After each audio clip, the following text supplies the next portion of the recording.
some prioritization of how we anticipate dealing with some of these issues. It's not to tie our hands, but to at least recognize the goal is to try and get as much public input as possible. I know that staff has been working on a system to assist people when they come in, both with the numbering as well as to give them some guidance.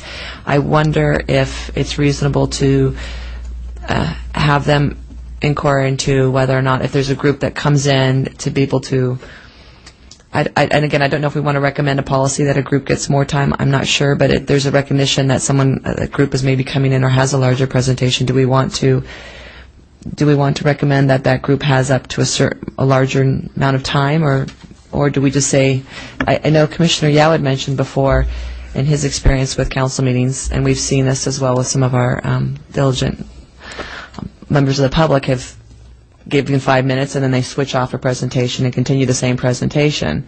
It's a running 5 minutes, so they may end up with 15 minutes. But if they're organized enough to do that, and I don't know if that's something that we'd like to do. Yeah, Commissioner Yao and Commissioner Aguirre and I think we've all chaired public hearings, myself as a planning commissioner, and Commissioner Yao and Commissioner Aguirre as council members. So how do you guys handle this?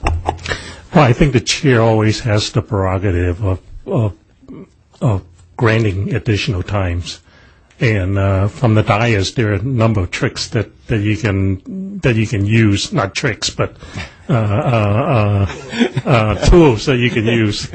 By asking a question, by asking a clarification, you can basically stop the clock and go beyond the nominal time limit that you set for that. As Director Claypool has said that if you see a situation where the individual has a lot of information to offer to you, you can always basically get that information without having to worry about the clock. And I think the clock really is to provide a set of guideline as to when they should wrap up their talk if they can possibly do so within that time limit. So let me rehash what I think I heard you say. The chair would have that discretion to limit the time based on how that speech evolves or what the presenter is saying. But the chair also has the privilege of extending the time as well. So, okay, Commissioner Giddy, how'd you handle it? Yes, if we saw someone come up with a PowerPoint presentation, a bunch of handouts, et cetera, then typically we would ask the presenter, we would remind them that typically we give that 3 or 5 minute limitation, and then at that time ask whether they would be able to do it in 5 minutes. And if the answer was no, well, how long do you think it's going to take? And then given the response, you could either say, okay, if they say 15, then you say 15. If they say 15, you could say, try to do it in 10. So in that way, you kind of guide the conversation and allow them the opportunity really to provide a fuller presentation. So, Mr. Claypool. I believe, Kirkland over, and I would have to ask Janice, I believe, though, that in the last session we had a motion to limit that the ability of the chair to have that option. Yeah. So it was a 5 minute or 3 minutes. So the only option available to the chair by motion from the last session was 5 minutes or down to 3 minutes if you had so many people that you had to make that determination.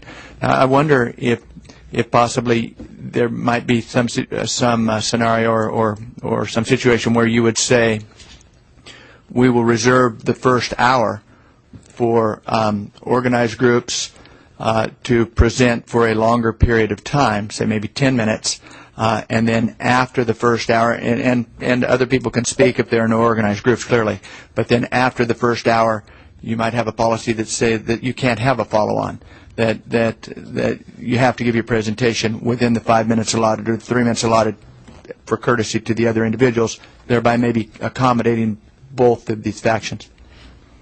I would, if we go something along those route, I would rather have the public go at the end and let individuals have their say, and let those who are more organized,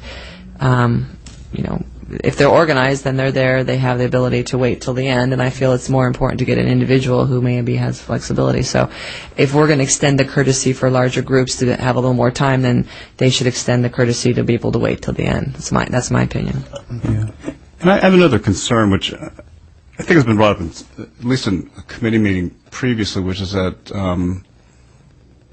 you can always say you're part of a group, even though it might be a group of one or two or three. And I'm not saying that necessarily to be abusive of this, but a lot of times people come up with names that really don't represent an organization or a significant number of people, and they want, if you change the timing system, it may lead to certain kinds of abuses. I'm not presuming that, but it may. If you say, well, we'll give more time to an organized group today, someone comes and say, "Oh, I'm from the coalition for, X, Y, and Z," and they get a full 15 minutes as opposed to what probably should be a 5-minute presentation. Well, it's still limited to 5 minutes, but an organized presentation could have 2 or 3 back-to-back speakers, each one having 5 minutes, all part of that organized presentation. Certainly. The reason, by the way, that I recommended you have it at the first is because I don't know that we know when these meetings will end. So if you have, I mean, that's certainly. But on the other hand, with the organized groups, yes, you could give this extension because they are, hopefully more organized than the rest. But the thought was that with the restriction on end to end would be that a follow on is if you have that opportunity at some point, whether it's the beginning or the end or the middle or wherever you want to put it, that's your place to get extra time, but it's not your place to stack up 10 speakers and block 30 minutes. Okay, I do think we need to make a decision because our hearings are coming up on how we want to handle this. So I heard, first of all, we can't deny anyone the opportunity to speak, even if they've spoken 1,000 times before, but we can limit how we organize that effort. And so the preference would be to allow individuals to come up to speak first, anywhere from 3 to 5 minutes, and that would be at the discretion of the chair. Organized presentations, we would organize that after individuals. So the burden would be on staff, on Janice to handle that. Am I getting a consensus here? Can we recommend, instead of maybe having it so definitive, could we maybe consider that we're not, at this point, I feel a little uncomfortable because we've had this vote last time to keep it at 5 minutes the most, that if they're organized enough to have a back-to-back speaker, they could extend their time, but to also, in an effort to prioritize and to, we of course couldn't limit the number. They could monopolize up to, they've got 20 people, they could be there quite a long time. But in the effort to be courteous is to maybe try and keep their multiple presentations to no more than 15 or minutes, in the sense that if you have different total. So if you have 3 speakers, try to keep a group presentation to no more than 3, and then maybe we should have a discussion as a whole group on how to handle. I just am concerned, as Commissioner Anchetta said, if we start opening the door to group presentations, where that could leave us in terms of who gets to be considered a group and who doesn't. If someone, and we have to keep in mind, this is not the only way people can give their feedback to us. There are other ways. This is not a one and done. If you don't have a chance to speak, you don't have your voice heard. I think that would be important to let people know. But I guess my feelings are that it would be to try and give a courtesy reminder to keep group presentations to 15 minutes. And that way, if they happen earlier on, they don't have to wait to the very end. I think 15 minutes is reasonable. But do y'all feel that way? Commissioner Yao? I assume that the advisory committee is going to make a recommendation to the whole group later on today and gain consensus on it. Maybe the process should be that at the very beginning of the meeting, whoever signs up as an individual will get to speak first. And then, again, at that particular point, then all the quote-unquote groups, and I wouldn't Commissioner Cheddar mentioned, it's tough to define what a group is. But maybe just simply asking the question, have you spoken before the commission before? If they have, then they fall into this other category of non-individual or a person that hasn't presented to the commission, and they automatically fall into the second category.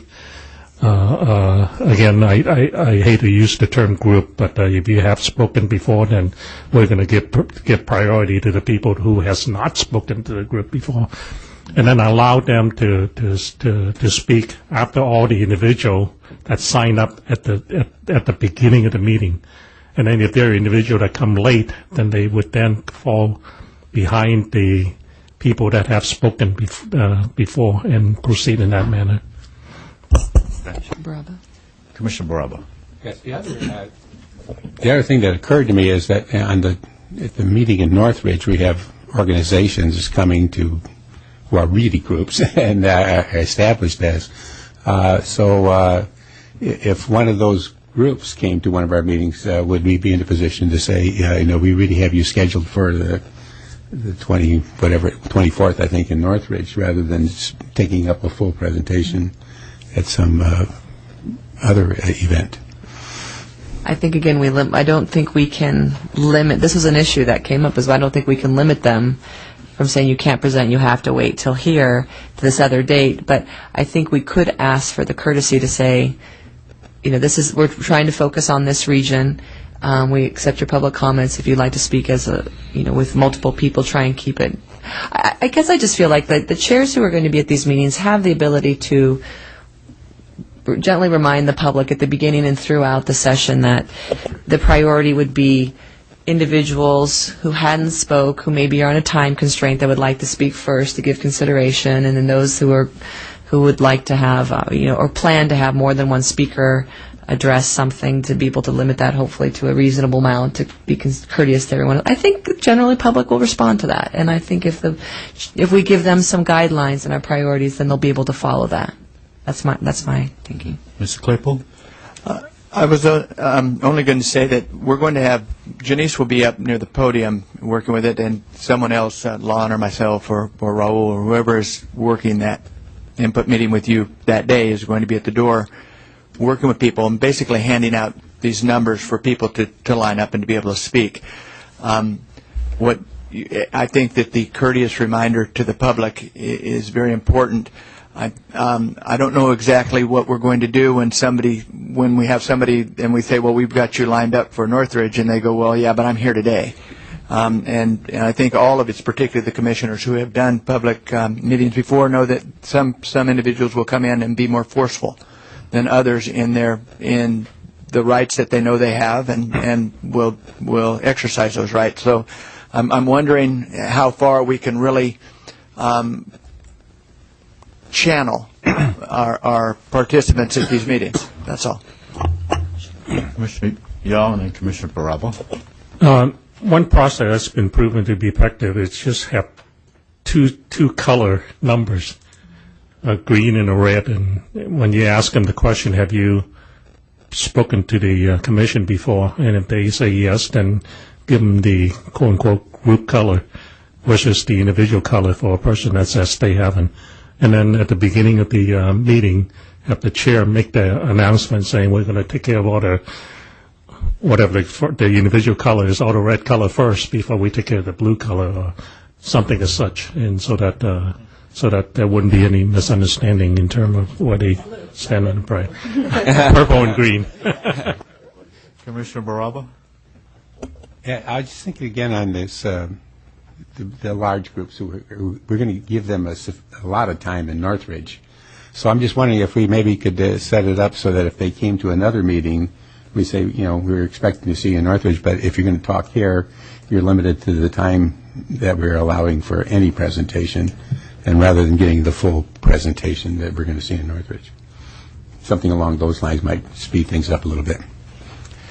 I think it's important that if we set the tone early on about, again, guidelines or what we expect, then I think people will respond to that. But if we don't give those kind of, I'm going to say, firm reminders, as Commissioner Baraba is saying, then it could devolve into something where people feel like everyone needs to have an equal opportunity, which they will, but maybe within a certain structure. So I would highly agree with that. Yes, Miller. A little bit redundant, if I could follow on with Commissioner DiGiulio's comment. Remember, these are noticed formal meetings, so you do have the opportunity to present a structure that you want the public to follow in the same way that we do in these business meetings. We haven't had an opportunity to focus on just what that is as much, but stating, for example, that you're in a region principally to hear input from that region and making that clear at the outset and making that clear in our notices is fine. Just so you permit someone who wishes to speak to another topic later on, but that serves your purpose of getting the input you're there for first. The other thing, and this is harder, I think we should give some thought to it, is considering the substance of the message as well as the number of messengers on a particular topic. You know, I can envision someone who has thoughtfully constructed a map that they want to present. They represent a large group, but they just have one person who wants to lead you through why they think the district ought to be presented a certain way. And if we can be thinking about how to accommodate those people, assuming they do come along and might require more time, I think it's worthwhile giving thought to that possibility. More time meaning? Well, let's say you're the representative of a group, and you've put together a map that describes how an area ought to look. And you're prepared, and it takes you 10 minutes or 15 minutes to present the conclusions of the group, but you're just one person who's been designated to do that. You have a lot of information to convey, potentially information that implicates the Voting Rights Act if it's a racially polarized group. And that's important information for the Commission to hear and digest and incorporate in the line drawing process. So it's just an example of a different challenge you might have, but one that would go to an important issue in the decision-making process. Yeah. Commissioner DiGiulio. No, and I think this is an interesting point. I'd be curious to see how often that we run into this issue, and maybe this will be something we need to revisit again. I'm a little concerned about the determination of, you know it when you see it, I guess, but determination of who's a group and who gets to feel like, or who needs to have that extra amount of time to present something. If someone knows they have 5-minute limit, maybe we'll stretch it a little bit longer. We don't cut them off in midstream, but maybe they would tailor their presentation to accommodate 5 minutes, or they would be able to have someone else who could speak to parts of that and at least extend it to 10.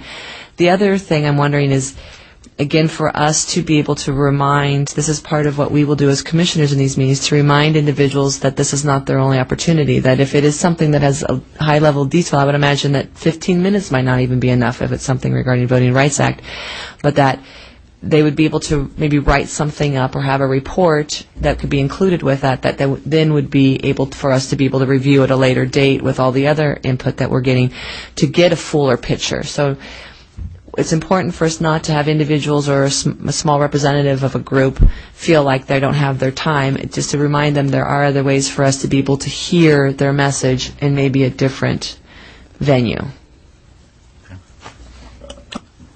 Commissioner Yao. Chair Antai, would you consider perhaps limiting the PowerPoint type of presentation to a single chart as compared to a series of presentation by the people that wants to speak before us? Explain that.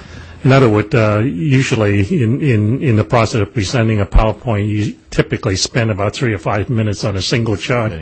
And if somebody comes in with a stack of presentation, then it'll be tough to limit their time to 3 minutes. So maybe a general guideline of allowing them to show 1 or 2 slides would be the maximum. In general, allowing any kind of PowerPoint in a 3-minute presentation is not a good idea, but since it seems like you're heading in a direction of allowing PowerPoints, maybe we should somehow limit it.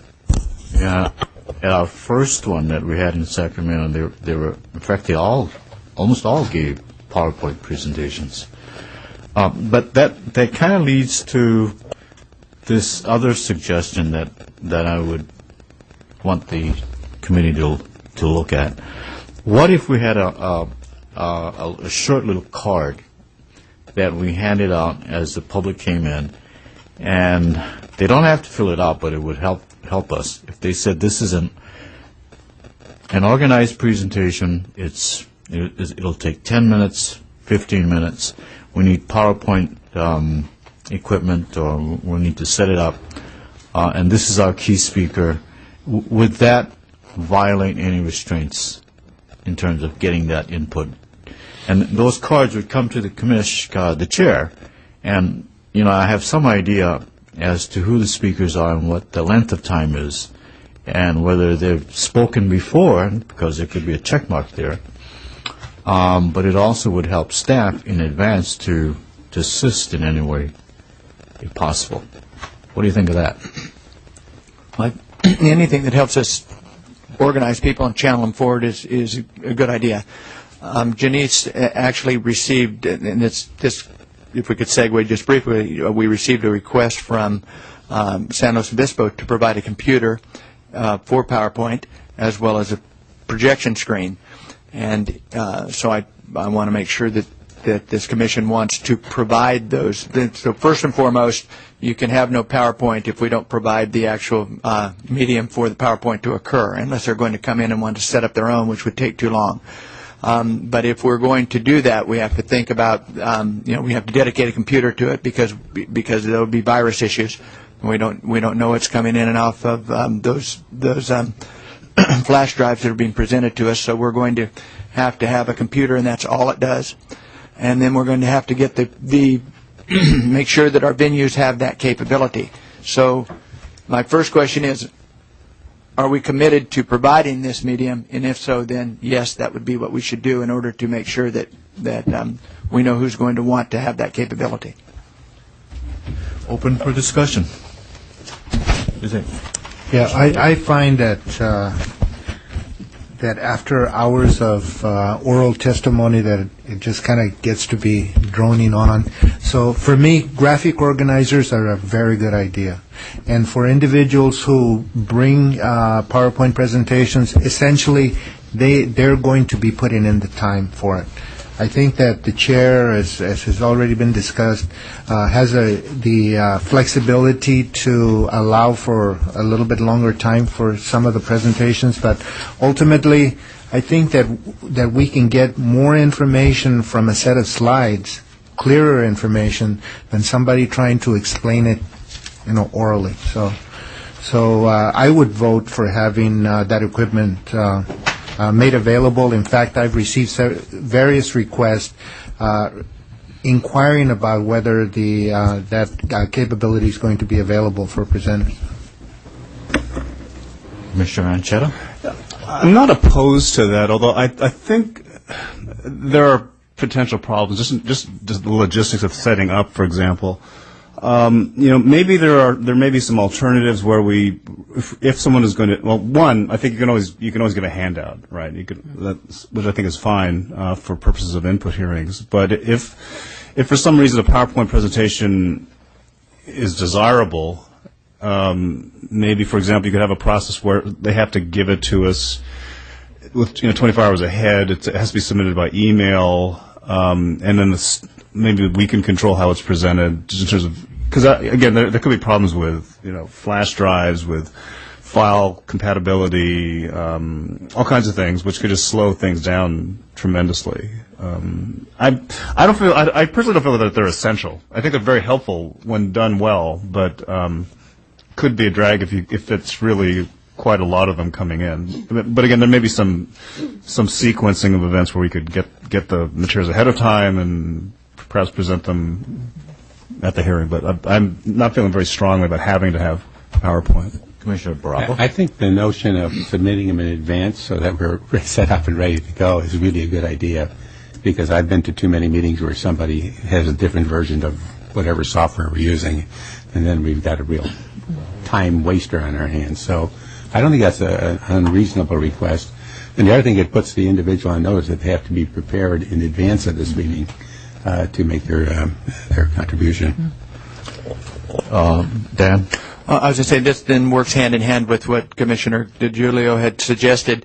There will be about another $5,000 in expenses to be able to do this. There's a converter cost, $160 per meeting. We can find the money in the budget. That's okay. But we can have them come in, register as a group. We can have the computer in the back. We can load it on. They're the last to present. We can hook it up, and we can do the projection. So there's a natural rhythm to it. Yeah, and then they can put who the lead person is going to speak, whether they've spoken before, and what topic. So we have some idea how to organize it. I think we could merge both. I think the idea of having those who submit, if we'd like to do this, those that submit ahead of time, I think that would be probably the easiest for staff, so they don't have to be back there fiddling around with things. And I still think, as Commissioner Baraba mentioned, we may be able to have staff in the back trying to load things, but if it doesn't load and someone's there and they want to give their presentation and they're upset, you staff's going to have to deal with some very unhappy people. So they have to understand that if they want to have some guarantee of it being there, it has to be submitted prior. I think that we also have to note that I personally still feel like they have to stay within the 5-minute limit. I mean, just because you have a PowerPoint, if you get if you get to only one slide, you get one slide. If you can get a dozen slides in 5 minutes, great. But I think we've also been in places where people have relied so much on the PowerPoint that they forget what they're supposed to be talking about, too. So I think that limit of 5 minutes still applies. Now we have to decide, well, let's say if there's someone that there's 3 people that are going to do 5 minutes each, you may have a 15-minute presentation. But I just want to make sure, too, we have the staff designated. I think we could find the money for getting a PowerPoint, a computer, and maybe a traveling screen. Do we have staff that would be able to operate that, too, during the presentation, during the hearings?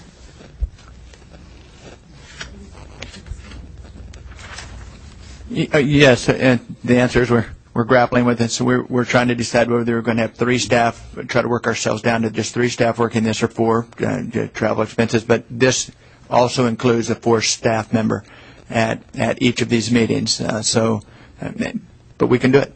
We can get it done. So if you posted this on our website saying that all our public hearings, if you're planning on doing an organized presentation, you have 5 minutes to make a presentation. Have you done it before? You need to tell us in advance whether you need some equipment. All of that is posted, and that gives staff, yourselves, enough time to plan for that, right? Yes. Again, we're going to be loading it. I don't know that anyone's going to send it into us early enough to load it into the computer, and that computer is going to be moving with you from meeting to meeting. So it's going to really be something that's done on site at that time. Hopefully the computer will hold up, because we're going to use one of the old ones from that we have. It won't. So if it doesn't, we have logistical issues. We may find ourselves in a situation where software won't load, in which case, there's nothing we can do about that, or where the computer fails, and there's nothing we can do about that. So we'll just work with what we've got. Sure. Commissioner Baraba. I would think if you said if you wanted to be assured, if you wanted to improve the chances of your slides being presented, send them in a day in advance. And if you can't do that, then, technology sometimes fails us, and you might miss a chance to have your slides on. So that just encourages them to think ahead, and they have a better chance of showing them if they send it in advance. They can just email it. Within 5 minutes. It's actually going to be easier for them to give it to us at the venue, because we have 5 days in a row of meetings, and so having them catch up with us and then downloading them from the internet and so forth. But you can download any place in the country with the internet. We can, as long as the download works. Yeah. So just in my mind, logistically, it's easier to just pick up that that flash drive over there. But we can do both if they want to send it to us. Both because we should learn how to do that, by the way, and because that just it makes the person think about in advance of what they're going to present, and they have a better chance of seeing it if they send it in early. And I think that's not a bad motivation. Yeah. And it also minimizes the length of floundering around and trying to get it going at the last minute. So if they can test it out, organize it in advance, and they've got a CD and they run it through, then it actually makes our job as better and also gives them the maximum 5 minutes that they can use. So are you going to have this be a requirement that we receive it a day in advance, or an either or? You increase your chances of having it up if you send it in a day. How about options? They have the option to submit, and maybe some guidelines as a, San Luis PowerPoint presentation or something. And then I would also still, despite all this, as Commissioner Bravo said, technology can still fail us. I would encourage anyone who is giving a presentation and intended for us to make reference to something they're discussing to have a handout available, because the bottom line is if you cannot rely on that to always work. And so anyone who would like to have that, to remind them to have a handout. But I also I would like to take a moment to consider the various levels of sophistication for people presenting things to us. For a scenario, let's say someone has a hand-drawn map or maybe something they did on Google Maps and circled their community of interest, and they'd like to present it. I know they'll probably submit it to our technology team, but I'm wondering, and maybe we just don't, we're going down the path that we could accommodate everyone, but what are the new, there's a name for them. If I was in a school, maybe Commissioner Geary knows, but it's like the old-fashioned transparency things you could shoot up on the wall, but now they actually capture the image, so you don't have to be under transparency. It captures the image and then puts it up on the wall, and there's actually a name for it, because I know they use that in schools, in elementary schools. But I'm just wondering if we would like to go to that extent in terms of being able to give someone a due consideration. If they brought in a map and they're talking about it, during that 5 minutes, it's one of those things you just put the document just like an old overhead, and it takes a picture and it puts it up on the wall. But then again, it's a cost. Well, it's not only cost, but we're now approaching what we can also carry, because everywhere we're going, we're carrying. Now we're going to be carrying a projector, and we're going to and a screen. So we can take a look at what the technology looks like. It may be just a flatbed scanner, and you scan it and you put it up. I don't know, but we can take a look at it. But Janice is measuring the trunks of the vehicles. We're now moving into we're moving into a van and out of the super large vehicle that will be. And I was just, and this may not be logistically the best option for us as a commissioner staff, but I did want to throw out for consideration to what extent we want to accommodate people of various levels of sophistication. So. Okay. I want to talk about your third item, and that is, what if we have a large number of emails coming in at these public hearings? Is that what you were talking about? And this is where I said maybe it's a technology thing. It's not so much at the public hearings, but just generally multiple submission. I should say multiple submissions by the same individual, or let's say it's even the same group about the same region over and over and over. I guess and I don't know if this will necessarily happen, but I just in anticipation that the public is aware that if you submit it, it will be rolled up equally. It doesn't mean the more you submit. It's not like it's this. I think of those entries where you're allowed one entry per person.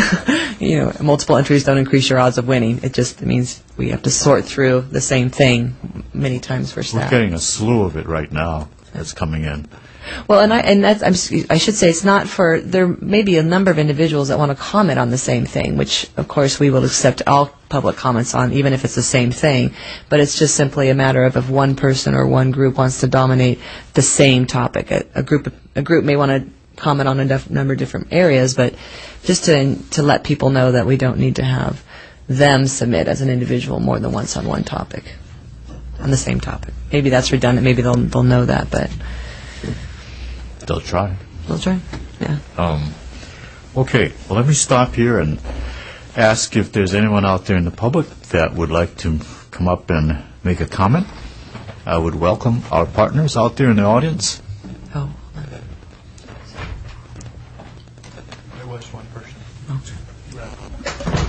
to leave.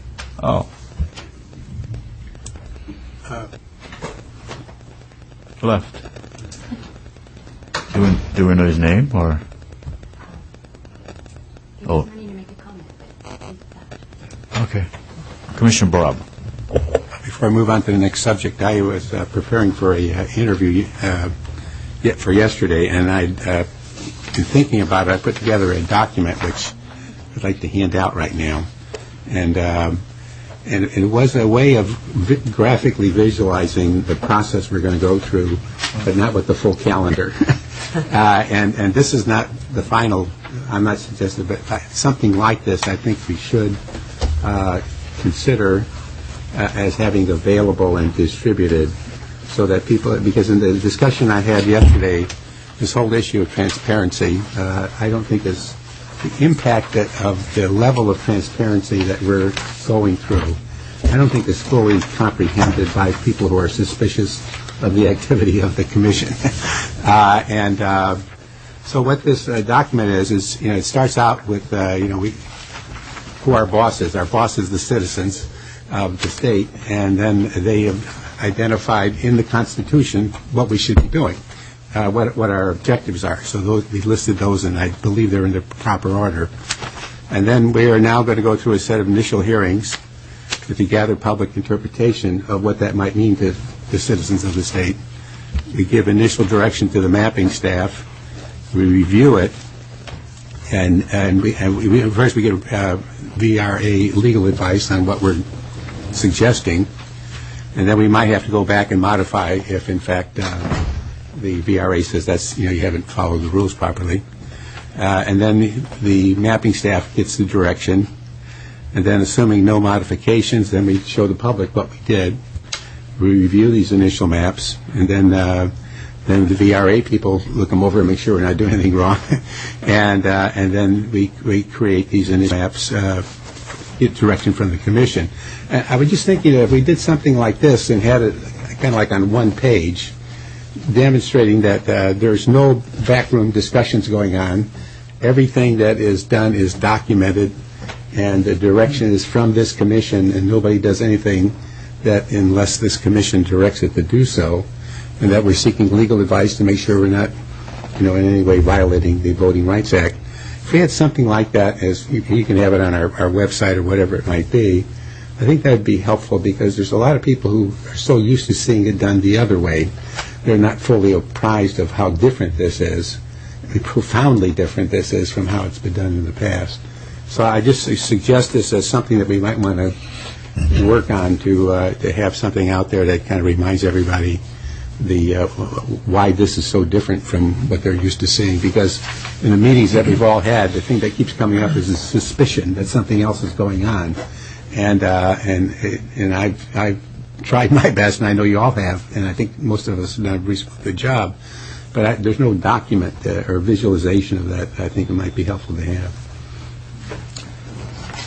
So what do you guys think?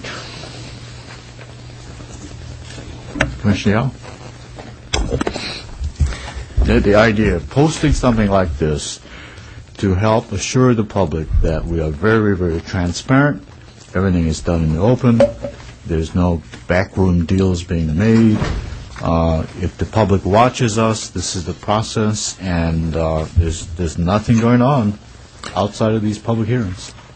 Yeah, I fully support a process similar to what Vince has presented. I think, in fact, we probably should have one of these matrix or flow charts on every single district so that we can capture as to the fact that we have all the information we think we need in every stage of the drawing of the map, and if there's a hole in there, people would see it and they can come forward and fill it for us, or at least alert us to that fact.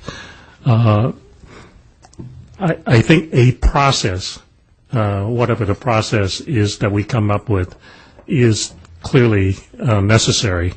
I think today we're still working with the fact that we're going to do the best we can But having some kind of written process, I think, is very important, and this certainly fits what I had in mind in terms of having a well-defined process. Any other comments? I really appreciate Commissioner Baraba trying to put down a little more of what the process is and trying to educate the public, as you said, in terms of understanding that this is different than, despite the voices that are saying this is the same old, it's really, we're trying to fight against that. Probably one of my only comments with this is maybe, I like this framework.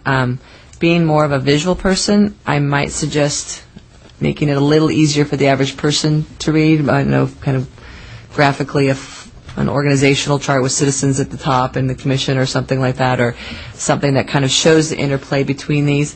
And I think I think this goes without saying because we know it, but the public may not necessarily understand that these are all open and public meetings, and we need to make sure that that's put down here everywhere we go, because they need to know we are being held accountable by them and anyone else who would like to watch what's going on. So I appreciate you putting that together.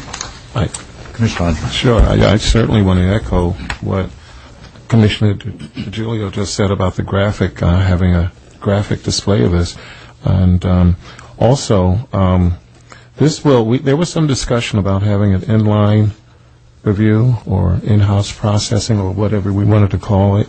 This may lessen the need to have an extensive inline review or in-house review process, or at best case, it would assist the inline reviewer if we chose to go that route, and capturing each and every aspect. I agree with each and every district having this process reflect what decision is made about that particular district. This is an excellent start to visualize what we have in mind in terms of remaining open and transparent. So I think it's an excellent flow chart. Commissioner Baraba, as usual, you do excellent. But I do have one question. Now, that does not surprise me. And that is, we've been constantly critiqued on the basis of our consultants, and that's where the trickery is occurring. Not us, but somehow we're going to be manipulated by our consultants. How do we address that? Well, that's really what led me to make this map, because in each instance, before the mapping staff, not the consultants, do anything, they're given direction, and then whatever they do is then reviewed. It's a written direction, and then you see what the results are. And if there's exceptions to what we asked for, which there's likely to be because of all of these things don't necessarily fit, I mean, there will be exceptions to any one of the directions we give, but we get to see, and then we get to ask why there's an exception. And then in a public meeting. And it might be that we said, don't break any county lines, but to get equal population, you have to. And then we discussed, is that a reasonable exception to the direction we gave you? And or whatever it might be, or that we couldn't do that because the Voting Rights Act would be open to some criticism on the Voting Rights Act. So this would lead to that open discussion, and the reason I did it this way is I wanted to make the point that the mapping staff does not do anything without our direction. And at that point, that's the whole thing we want to identify here. They're not consultants that tell us what to do. They're technically competent people who can do what we direct them to do. And that's why I kind of had them off, as an activity, and that it's a public meeting when we tell them what to do, and it's a public meeting when we react to what they've done. At that point, it seems to me that kind of buries the notion that somebody's out there doing something we don't want them to do. So all this that somehow we're being manipulated by our consultants is a myth. Well, you could say, if somebody could say, well, you guys aren't competent enough to know. Well, if we're in a public meeting, if everybody's so competent to criticize us for not being competent, they could watch the meeting too. And if they're so competent, they could identify the problem. I love your pronouncement. I hope the audience is watching us. I would add to that there will be individuals and groups whose job it is to criticize the commission. So no matter what we do, no matter how clear we are, and certainly this is a great idea because there's a significant number of individuals in California that are not really thinking about manipulating the commission. Although there are some that will come to input hearings, that will blog as a way of developing let's say a partisanship within the commission. Up until this time, I really haven't felt that partisanship, but certainly, as was pointed out to us recently, Ms. DiGiulio and myself, that there are going to be individuals and groups out there that are going to try to work the commission. So what we want to do is understand that that's a reality of politics, that whether we like it or not, this falls within the area of politics, and it's our job to be impartial. However, there are individuals and groups out there that will be pointing the finger at us, saying that that's not reality, that actually we're acting in biased and impartial fashion. So I think we need to keep that in mind, because as individuals and blogs and other information come to the commission alleging bias and partisanship, we just need to understand that. Thank you for your comment. That's it. We need to move on, because that's, so we need to be very strong about that and very clear about what our mission is. So where do we go with this, Commissioner Baraba? What do you want us to do with this? I just wanted to get the idea out, and I think we could have the staff, and we might, I agree with it, it'd be better if it was visualized properly. And I'm not sure what the cost of having somebody who knows how to do that really well to do, but I mean, I'd be happy to sit down and work with somebody and to get that done. Mr. Claypool? Well, we're not sure that it can actually be improved upon, but if it can, we have staff on board that can make that transition. In fact, I think it's almost done over here. I'm just watching it. So we'll work with you, sir. I would love, I kind of to build on Commissioner Yao's, since Ms. Sargas is already well on her way over there, I see. But if we do this, an option would be to actually put some dates in there as well. I mean, I think some of these initial maps in the review, and when we're doing it, those are already set. Some of the regional specific in terms of public input here, I don't know if we want to have 9, but the idea is we could put some specific dates, so it's not just a theoretical thing. So these things are actually happening right now. Commissioner Parvenu? That's just what I was about to say. Also, I was going to suggest that we also, I don't know how sophisticated we are, but if you click in terms of definitions with our staff in terms of being able to do this, you can click on and the balloon or whatever will show up saying, what does equal population mean? Or just basic definitions, compactness, to define some of these terms, and also to have the dates as was suggested. And I don't know how graphically inviting it can be, but certainly this is a great tool. Great tool. Great stuff. Commissioner Yao. I'll be happy to work with Commissioner Barava and staff to come up with the next version. It's very important to have an engineer involved in these activities. Done. You're hired. Excellent. Okay, so let us move on to, I think, as I'm looking down. I'm going to throw one more out. I'm going to throw one more issue out there, and this came up in a discussion with staff, so I don't know if Mr. Claypool would like to expand, but I think there was some discussion about translation for our meetings. Is there some issues that we need to address as a commission as well? There are. Thank you. When I was speaking with Rob, we were talking about our translation costs, and when we had originally budgeted for translation, our thought was always that we would have translators there for assistance to those individuals from the public that wished to speak to you and needed those services. Rob said, well, what about sending out what the commission is doing and so forth in other languages as a service? And I just wanted once and for all for us to consider the extent to which we are going to provide translation services. I'm not entirely certain that we can do a translation of your input hearings out. I don't know if there's the bandwidth at any of the facilities that we're asking to to use. So it's just a conversation we need to have and a decision we need to make once and for all. The only preface I want to put with it is we only budgeted for the translation to you, so we would have to find the money and cost it out to have a translation from you out to the public. So when you say translation to us, this is, give me the actual scenario. So we're at an input hearing and an individual is giving their testimony and needs a translator, so that's where we've budgeted. Right. But we haven't budgeted the money for what we're saying to be broadcast to the members in the public. Right. Nor on any type of electronic bandwidth. Okay. Exactly. Let me have some comments from my colleagues on this. Commissioner Yao, you had some concerns about this now. Well, this is going to be expensive if we have, a United Nations type operation, right?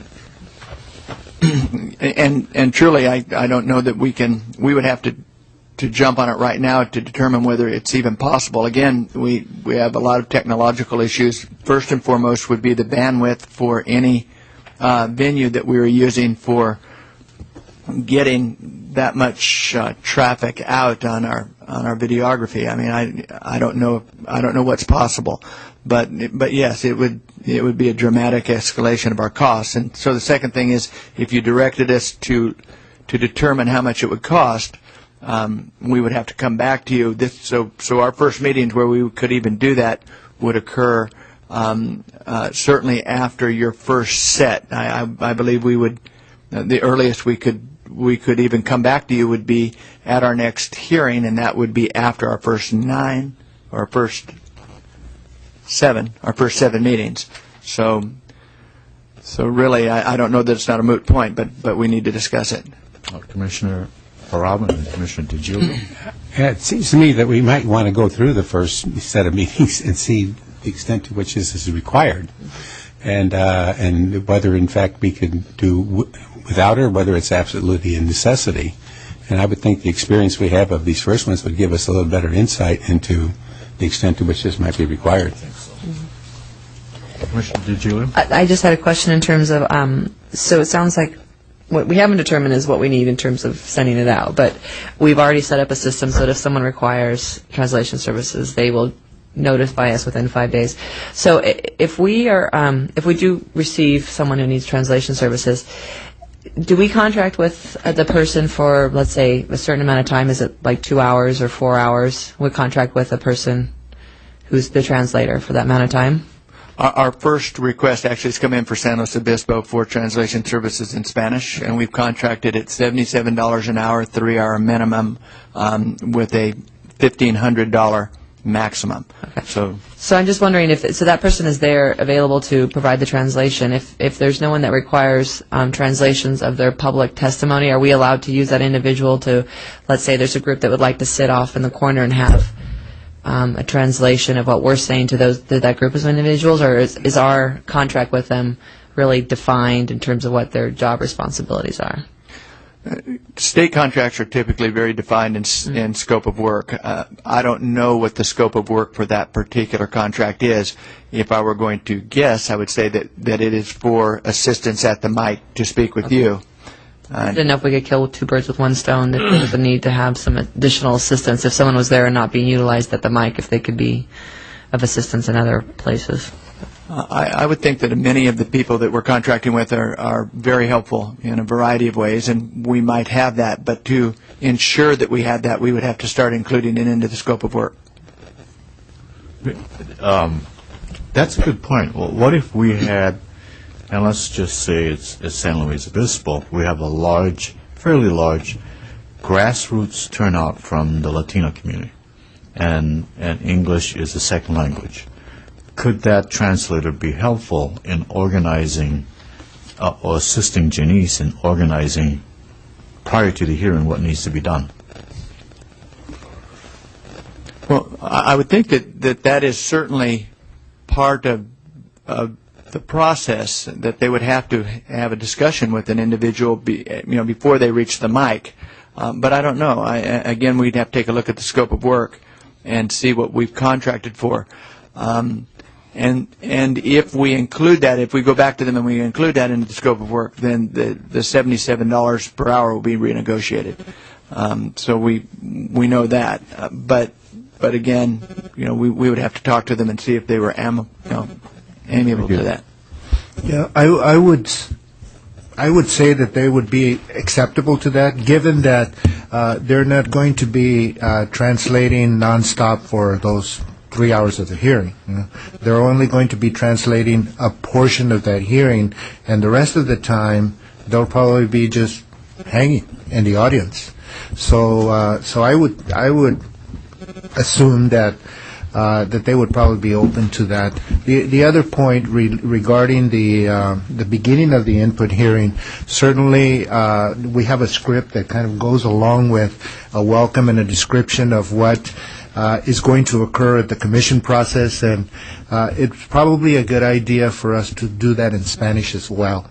If there's, my understanding is that there's going to be a significant number of Latinos, non-English speakers or limited English speakers in San Luis Obispo, and we'll probably see that in other areas, especially in Southern California and Central California. So I think incorporating some kind of a modified informational welcome in their primary language, in this case I'm speaking Spanish, then I think that would be great to kind of set the tone of acceptance for the community. That's a great idea. Commissioner Yao. We called a meeting that we move off-site to the city of Claremont. We did, in the process of planning that particular event, we did look into all these scenarios. Basically, there are two ways of doing it. Number one is you take time out and do the translation over the existing set of microphone, and in which case the meeting will end up lasting twice as long because of the fact that you have to repeat everything in a second language. Or else the second method of doing it is have a separate set of hardware. Those that are interested in listening to the second language would put on a set of headphones and be able to hear that translated language, and that end up being a little more difficult because now you have to have a lot of hardware in support of that operation. So those are the two things that while we were in City of Claremont, the colleges had considered, and it was almost cost prohibitive to provide sufficient number of headsets in anticipation or in fulfilling the maximum requirement that they anticipated. So that would be a factor here as well. It would be. I think it will basically be the same issue that we would face if we were to address having to provide language translation in real time. Yeah. So I guess, Mr. Claypool, why don't we look at looking at the scope of the translator that would include helping staff at the beginning, organizations or individuals that need some language assistance in preparing for the presentation, and also time that would include the comments made by Commissioner Aguirre on the presentation that would be made by the chair on this salutation, I guess. Commissioner Baraba. In the case of the Latino community, I think it would be pretty impressive if one of the members of the commission who was fluent in the language actually did that comment, because it would demonstrate that somebody on the commission is sensitive to that language. What do you think? Oh, there, we got two. Yeah, formal Spanish, slang Spanish, whatever you'd like. There's and Commissioner Spanish. So there is one other item. Yep. Yeah, and the item relates to the safety of undocumenteds or undocumenteds who actually go to input hearings to provide testimony.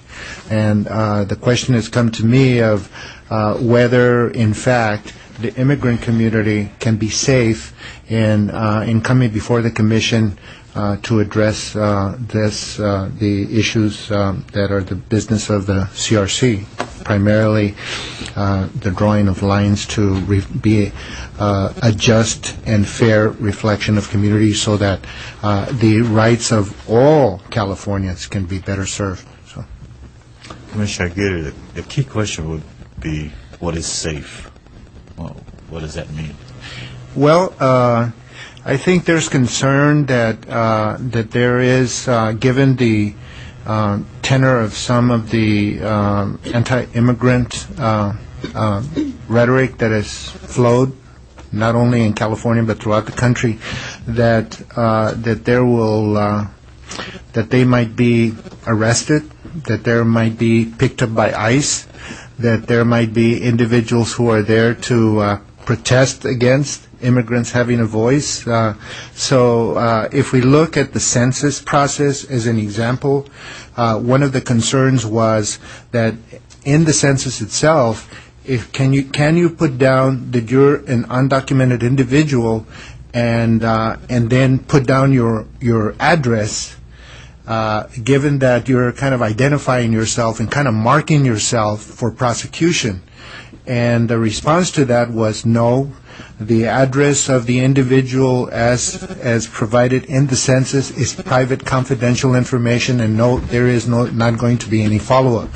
So because of that process and that policy, then immigrants throughout California and throughout the country felt a little bit, quote-unquote, safer about about registering for the census and going to meetings related to the enumeration of the census. So I think that by safer means that they will be free from being prosecuted or arrested for exercising their rights, which we're asking them to do and presenting before the commission. So. Commissioner Baraba? You brought back some uncomfortable memories. I recall a meeting with the Council of Catholic Bishops where we gave the presentation that you should be counted because the law is really strong about protecting your individual privacy. But one of the bishops said that one of the concerns he has is that when he encourages people in an undocumented status to come to his church, the ICE people are aware of that, and they actually hang around the church, and then some people would be picked up at the church.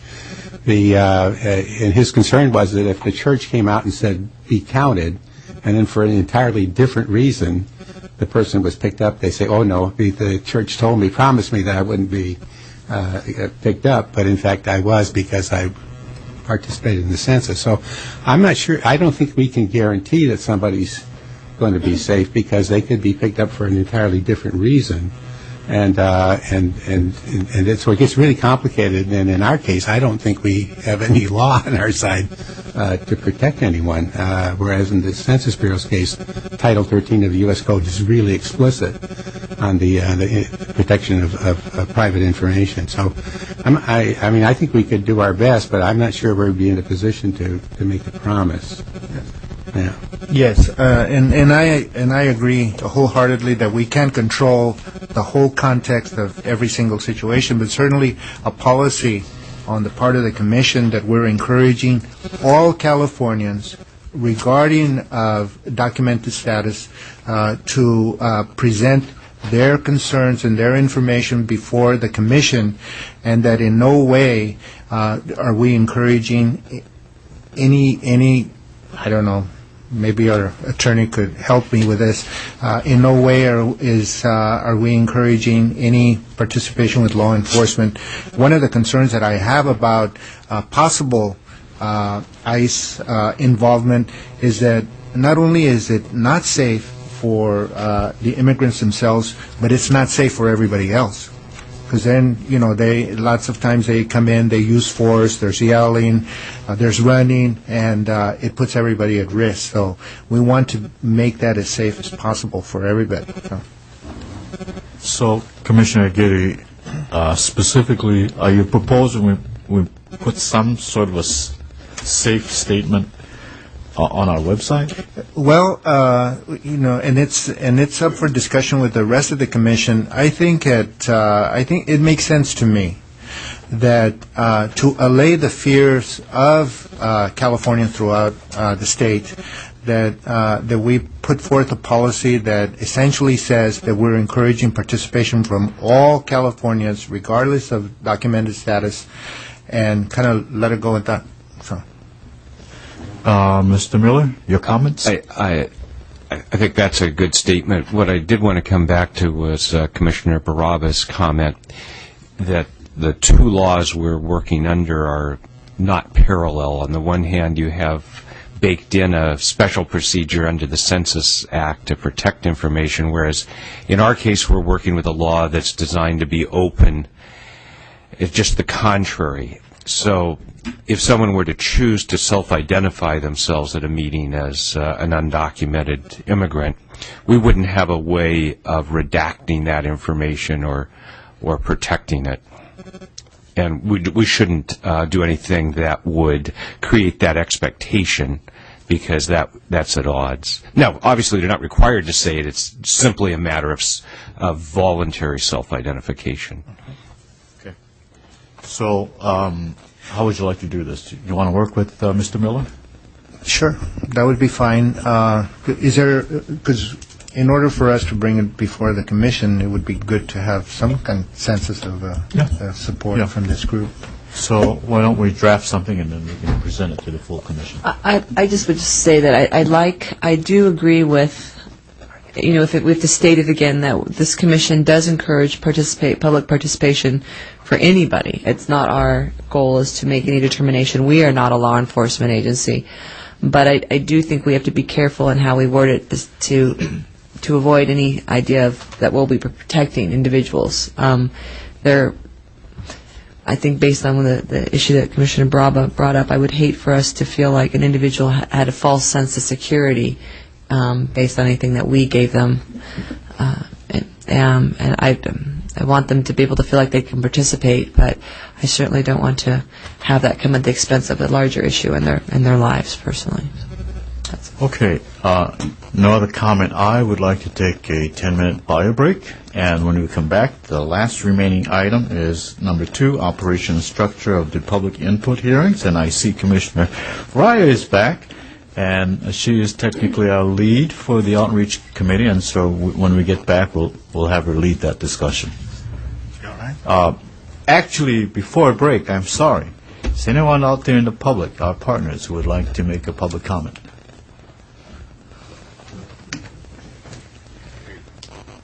This is sorry. I testify here all the time, and first of all, this is an amazing process that is going on. I represent about 30,000 voters in the state of California in an organization called Gun Owners of California. We are very excited about the work of the commission. We have been strong advocates about the citizens taking over this process and taking the wolf out of the chicken coop and doing it fairly. So we are very, very excited about this process. In sitting here and listening to your deliberations and your wise counsel back and forth, the only couple of thoughts that I had. First, one technical thing. We get to testify before many boards and commissions. And what we've done when we have an ability to do a PowerPoint presentation, we show up with a small laptop. It's one connection. You plug it in. You don't destroy anybody else's. You change the screen. All of a sudden it's on. That's a very simple thing for people to do to make sure that they're going to be able to make their presentation. And it truly is just a connection of one external screen. So that is something to consider. Excuse me. And secondly, with regards to the criticisms of the commission and the selection of staff and legal counsel,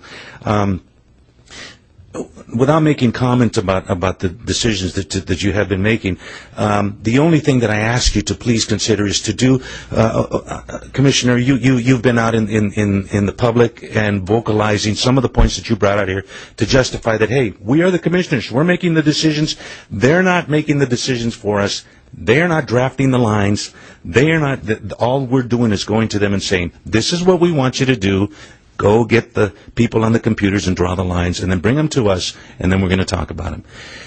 Whatever you can do to justify and to let people know that you folks are in charge is incredibly important, because the last thing that I, as a person who's been involved in this process through 4 reapportionments, redistricting processes, is for you to go through all of this work, get all of this public input, and because of some potential issue, somebody suing and successfully taking all of your work and doing away with it and taking it to the court. And the court, according to the initiative, has the ability to do anything they want.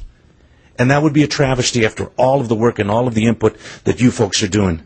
So to address the issues and the criticisms, and to make sure that the public gets the message, receives the message that we're in charge here, and we're going to decide. We are not influenced by the legal team. We are not influenced by the line drawers. Would be something extremely important for you folks to consider, and that's coming from somebody who is a strong advocate of what it is that you folks are taking on. And you know, our prayers are with you for wisdom, for guidance, for light, and to be aware that you need to do everything you can to ensure that you are not criticized into a position to where all your work goes to waste and goes to the court. That's my comment. Anybody like to talk to me afterwards? I'll be around. This is a fascinating process, and it's a wonderful thing. So thank you very much for giving me the opportunity to address. Thank you. Thank you. Thank you. Let's take a bio break. Okay, we're going to reconvene our Technical Outreach Committee. And we have items that we want to try to wrap up in this next hour. One is the structure for the hearing, which Commissioner Ryan will take lead on that. And the second one is public access to redistricting information. I'm going to have Mr. Claypool lead on that. So, Commissioner Ryan? Yeah, I'm sorry. I don't know if that's my air card that's causing that interference. Did everyone get a copy of the draft script for the opening? Because I sent... okay. I sent it to... okay, well... Okay. Okay. Okay, well... Oh, okay. And then it's not, I'm sure it's not posted for the public to see it. I think I copied, I copied you and Mr. Wilcox, and I don't know what. I received it. Okay. But then I didn't distribute it any beyond the lead and the chairs as I thought I was supposed to do. So apparently it didn't go beyond that. Well, why don't we just discuss? Okay, we'll just talk about it. It's not a big deal. What I drafted was an introduction for the an introduction to be used at the public hearings, which I thought could be done by different commissioners at each hearing, but it would be a script that could be followed consistently, and would allow commissioners in each area where you might be known to the community or the community recognizes you to do that introduction. And simply just lays out a very simple way of saying why we're here, what we hope to accomplish, to give the public just a little bit of direction as to why their testimony on communities of interest is so important to us. And then would go and gives a few examples of the kinds of things that the public can bring to our attention in describing their community of interest, and then would segue into an introduction of our technical consultants to provide a brief description of how the testimony will be captured and the best way in which the public can provide their testimony, and also providing information on the limits the time limits involved. Okay. You know, it's a short letter. Would you like to read it? Sure, if I can have it back. Sorry. Yeah, we're trying to save paper here. Okay, this would be, good afternoon and welcome to the, for example, Reading public hearing before the Citizens Redistricting Commission. I am Commissioner Raya, and on behalf of my fellow commissioners, want to thank you for taking time to participate in this historic effort to draw district lines that will give you the greatest opportunity to express your political voice. The Commission has received the 2010 census data, and we will shortly introduce the technical consultants who will draw the maps at our direction. But this hearing is about much more than numbers. It is about listening to you and learning what defines your community of interest. That is, what common social and economic interests bind you with others in your neighborhood, city, or county. You are the only ones who can describe your community, and we encourage you to provide as much detail as possible. Some of the factors you may want to describe include the geographic boundaries of your community. You might be discussing a neighborhood and give us street intersections, or you might describe a larger area bounded by certain highways or freeways, or natural boundaries such as mountains and rivers. Census and demographic data about the people who live in your community. This might include language, cultural and social relationships, and traditions. Employment, transportation, development, and education issues shared by residents. Important places where your community gathers, for example, parks, cultural centers, government buildings, churches, and schools. Please keep in mind that the Commission is prohibited from considering relationships with political parties, incumbents, or political candidates when we draw district maps. Now I would like to introduce, and that's where we'll fill in our technical consultant, the technical consulting firm that will assist the Commission in drawing the district maps. They will briefly explain how your testimony and other data will be captured and relayed to the Commission, and also describe the procedures and time limits for individual presentations.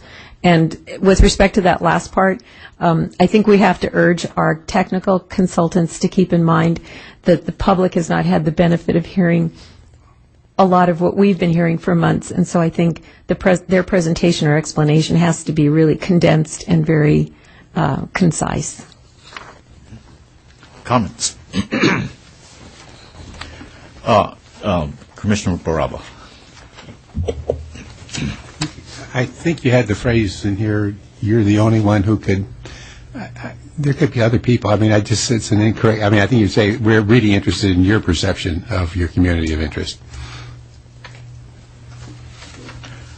I do like the suggestion that where a particular regional hearing is being held, that the commissioner from that region have some opening lines using that text. I think that would be very appropriate.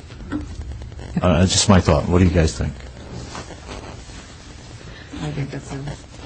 I think it's a way for them to identify with someone from their area. Yeah, and if for some reason there's not someone that is from that area who would like to step up, I would imagine they would just roll back to the chair to give the introduction.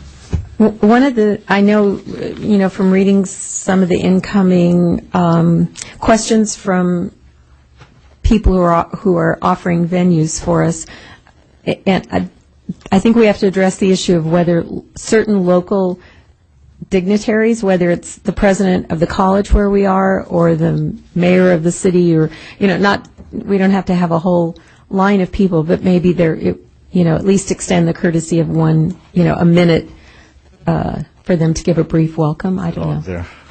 I'm sorry, it's not on here. My memory. Should it be? Put it down.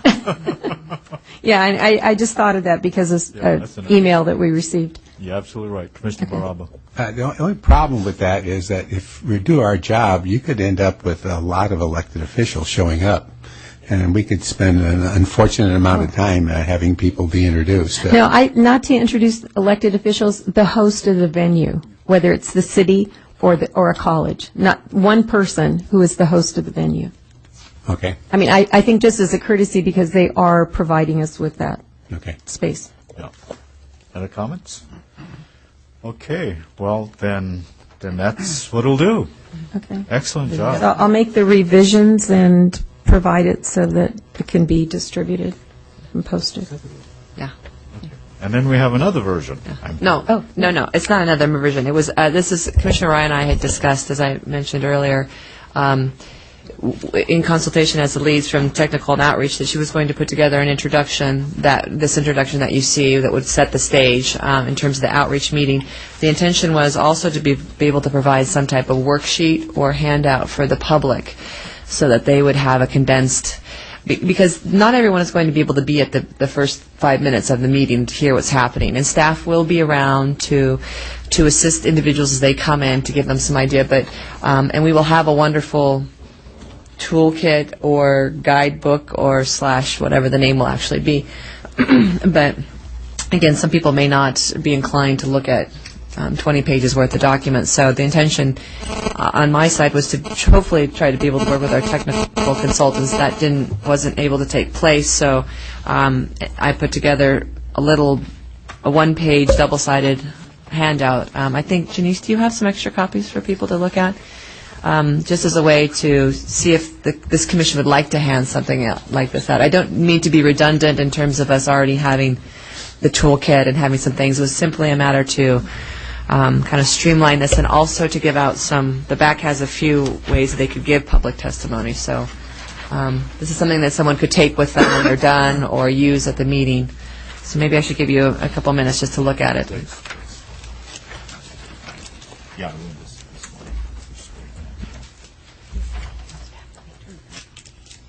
The toolkit. Yeah.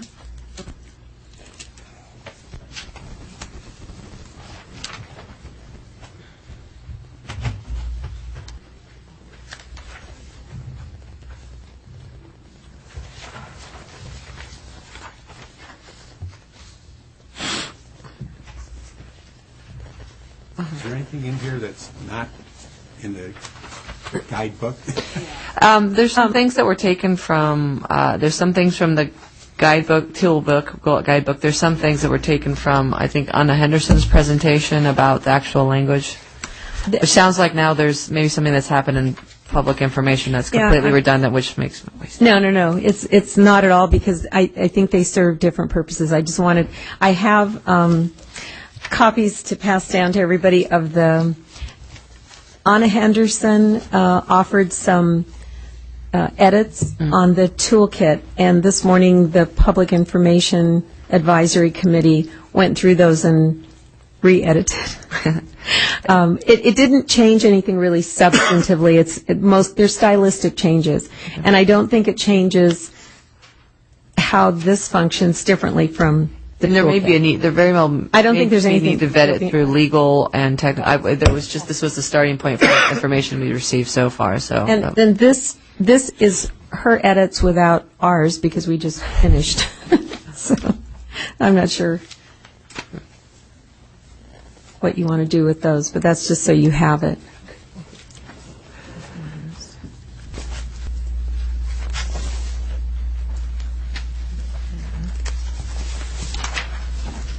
Question, will the Public Information Committee be submitting for report tomorrow a finalized version of, or latest draft, I should say? Yes, we will. Okay.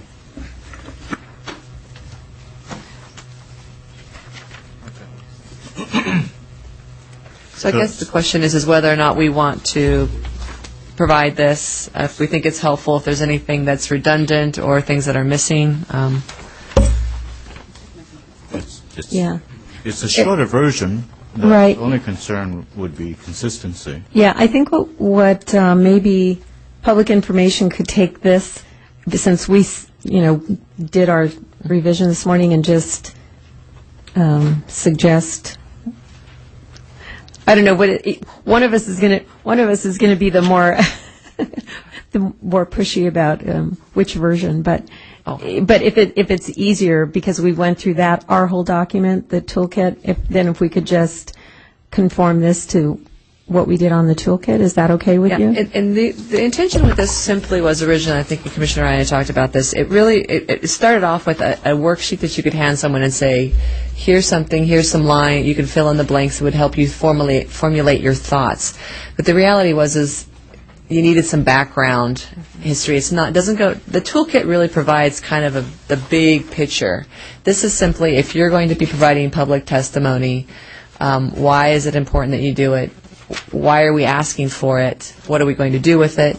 And then how can we give it? So it's just focusing really on public testimony to some extent. So it leaves out a lot of the other background material that the toolkit, I think, provides really in-depth look. So even though it was intended really to start off with a worksheet, it ended up being the worksheet part was a little bit on the back, kind of. But hopefully that other information, I think we've all seen with some of the comments we've been receiving lately, there's a lot of, we're starting to get the feedback about based on current political boundaries or their current representative, and I think the public could it's not any fault of their own.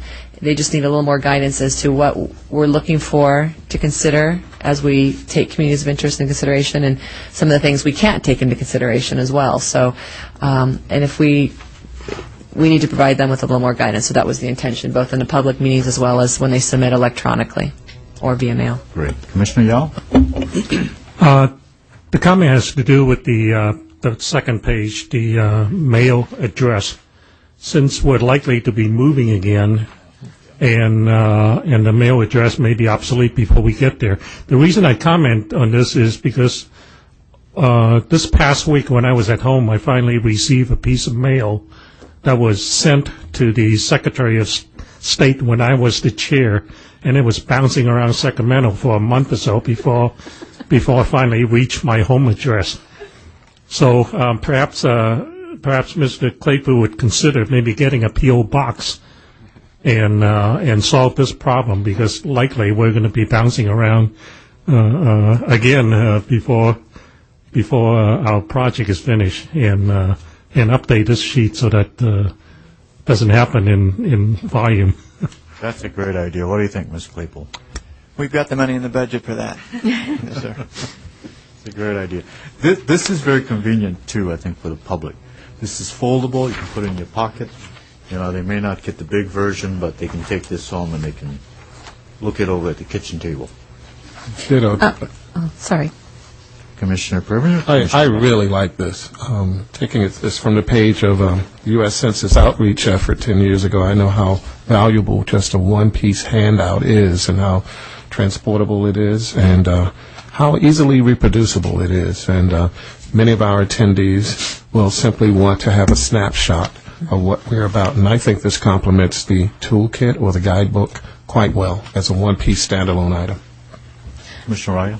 Just taking a quick look at it, I don't see anything that really, and Commissioner Dye could second that, but I don't see anything that conflicts with what we have done with the toolkit. On the question about how the public can provide testimony, we did add a referral to Redistricting CA so that people would know that if they're unable to present testimony themselves for any reason, that they might also consider contacting a group that they would consider representative of their interest. And that thought process kind of occurred at you, and feel free. This is a starting point. I don't have ownership. This is a place to start discussion. So there may be things that make sense or don't make sense, but it was a matter of spacing. And one of the things I had originally had in there was a connection, links to some of the other websites, but then that list becomes very long, and so I just pointed at the very bottom, trying to get them to go to we draw the lines, assuming that we at the site would then be able to post them out. But I think specifically, maybe picking one or two of the partners that maybe would be most, that would, I debated about saying if you wanted to actually practice drawing lines too, that there's some places you could go to practice drawing lines, but then that was a whole nother train of thought that I didn't want to get into. So those are some of the considerations. Commissioner Dunn? Yeah, I was just going to add to Commissioner Raya's comments. I think this is great. It accomplished what we did not accomplish with the toolkit, which is to be brief. But all that information is in the toolkit, so I think actually if we just refer people to learn more on the website, then they can download the full toolkit. And then just to build on what Commissioner Raya said, we actually had in person, in writing, and through a community-based organization, which refers to the other. So there's some minor tweaks, but I think it's actually pretty much very consistent with the edits we just made. Commissioner Forbes. Thank you. I did have two comments. One is I don't think, we asked the question, why can't a computer simply draw the lines? I don't think the response answers the question. I mean, draw lines equal population. A computer could do that. And there's 4 or 5 that a computer could actually do. So I think the answer to that one needs to be more along the lines of computers cannot identify communities of interest or voting rights issues, and also the public participation is just an important part of the process. Then I think I would add a question, though, that says something like, what will be the criteria that the commission will use for drawing the lines? And then you have these 6 items. Good points.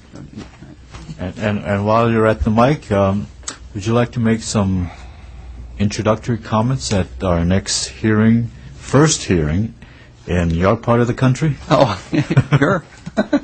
Great, I appreciate that. Okay, any other comments?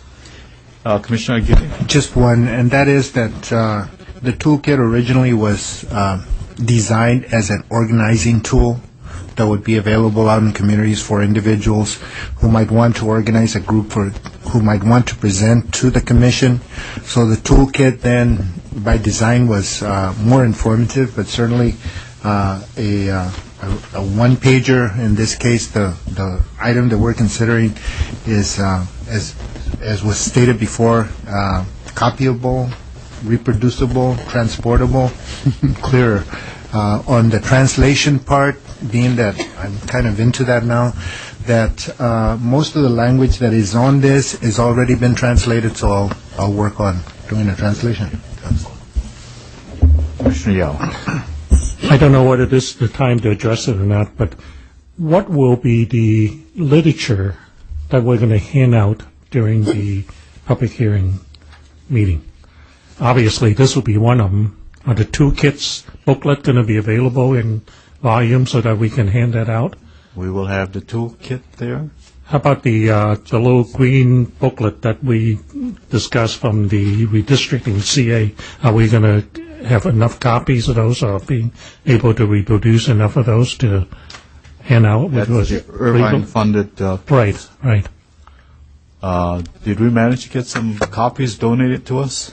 We inquired. I don't know that we have received a response, so we'll have to look that up at lunch and let you know. Okay, so we have 2 definitely, and 1 potential material. Also, again, this is not a suggestion or request, but just information.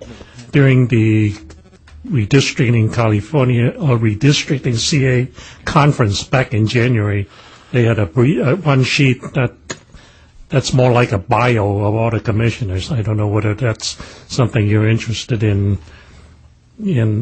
as a handout.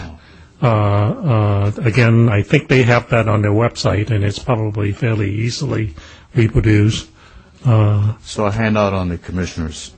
It's a one-pager with a very small picture and a 2 or 3 liner in terms of where they're from, their background.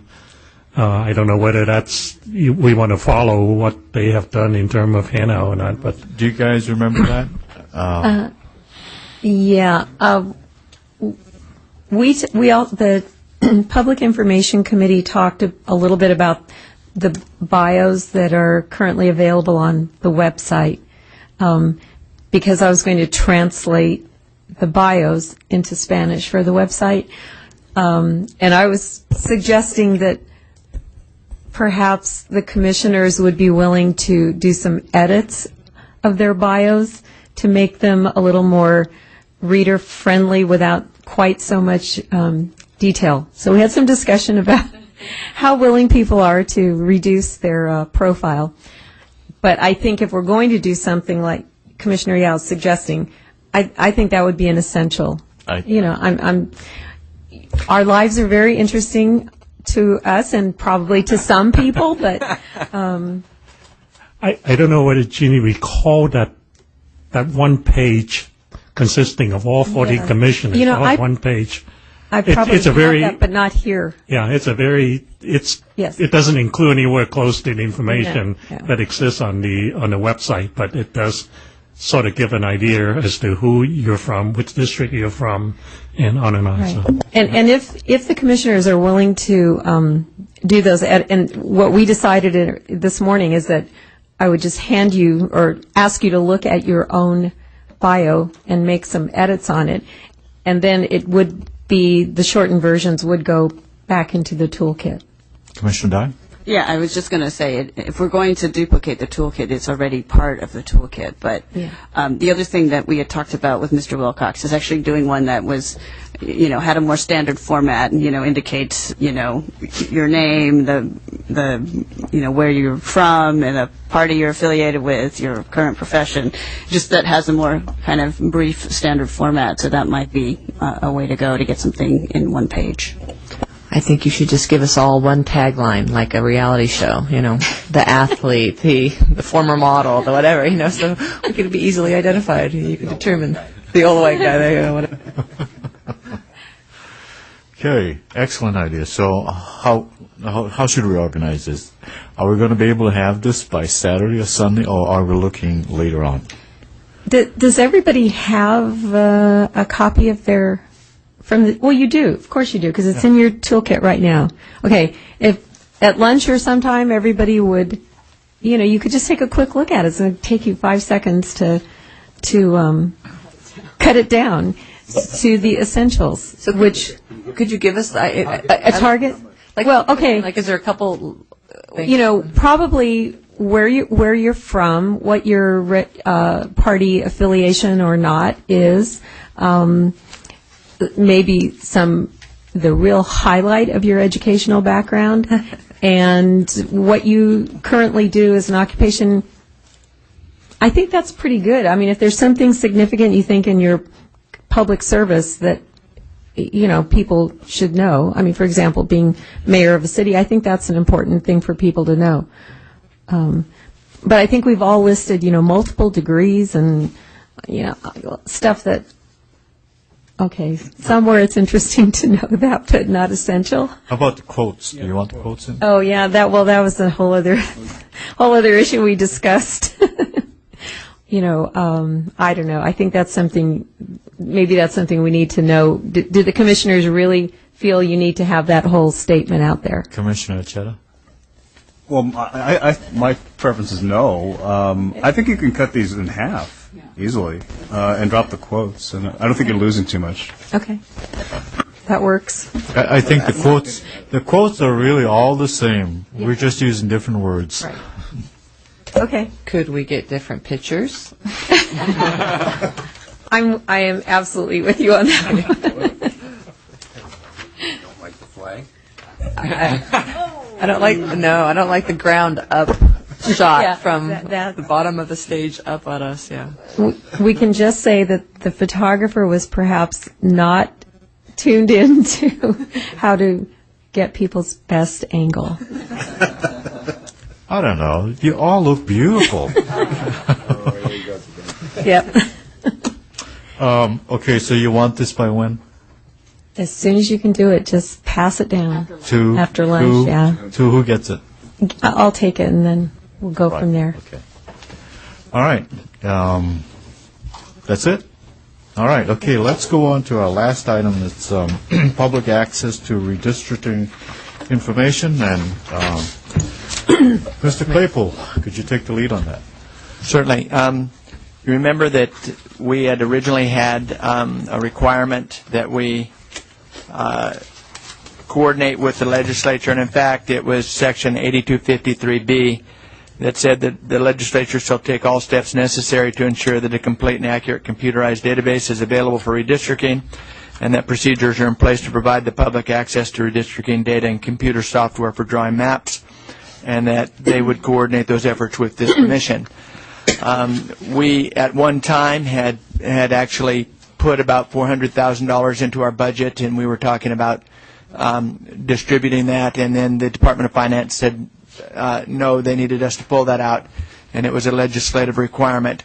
At that time, we told the legislature that we would come up with some options and discuss those options and come to an agreed upon, or commission agreed upon, solution for what they would recommend. At that point, we hand this back to the legislature, and it really becomes their decision as to what they're going to fund, but we have met our coordination requirement under the Act. Lon has worked on this during the week, amongst the many things that took up about 80 hours of his time this week. And we've come up with just different suggestions that have been put before us. One of them was the first one is the funding of the regional sites that are being done by the Berkeley Center and funded by the Irvine Foundation. And pretty self-explanatory. This is what a basic cost for funding would be.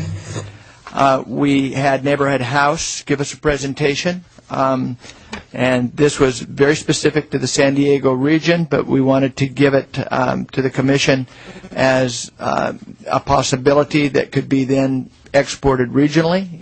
If this were a format that you wanted, then we would look for a regional representation in each one of the regions to provide this in high-density areas, similar to San Diego. That's page 2. Page 3, we were given information from ESRI, Redistricting Solutions, for a statewide proposal. This would be envisioned as a link that in theory would be put out by the legislature, but we could link to our own website, so individuals could come to our website and use these services. The fourth page is a competing proposal, or not proposal, but just competing cost for Maptitude online solution, and the cost at approximately 200 users. And the fifth page is simply a proposed option for this commission to consider. I don't know that we're necessarily prohibited to any or all options. Again, you are going to make this recommendation and hand it off to the legislature, and then they're going to make their determination as to what they're going to fund and at what level.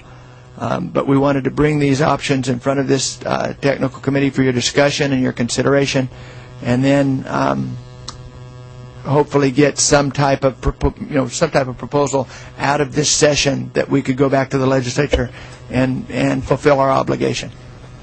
And just to be clear, the funding that we're talking about here is coming from the legislature. It's not out of our budget. Exactly. Department of Finance took that out of our hands and placed it with the legislature, which rightfully is where it should reside. Can I ask for clarification? So the first option would be to be able to fund the redistricting sites, and that would be able to be under their auspices, so that we wouldn't be involved with that if they chose to do so. Correct. The Neighborhood House Association, an example of a proposal that if they wanted to fund this, then we could roll it out, but then it ultimately would be the responsibility of those contractors. Exactly, working through the legislature. Through the legislator, not us, okay. And both with the ESRI and the Maptitude, who would be the one organizing that or serving as the hosting site? In this type of proposal, would that be something the legislature takes over, or is that something that we would be coordinating? Or and that, I believe, would just be a negotiable item. It would be, I think that for the legislature, it would probably be their desire that we take it and we host it on our website and we manage it and they provide us with the funds. But again, if they hosted it, we could link to it. But it would just be something that we would have to have, our commission would have to come into agreement with them as a negotiable item. Okay, thank you.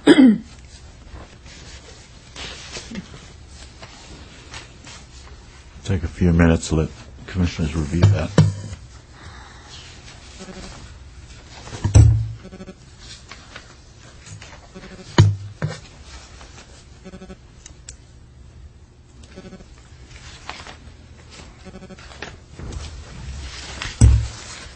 Just for the record, I do want to state that I'm a board director for Neighborhood House, and I did ask the executive director of this nonprofit organization, which is well known in San Diego, to meet with Dan and Mr. Wilcox to explore how they could help.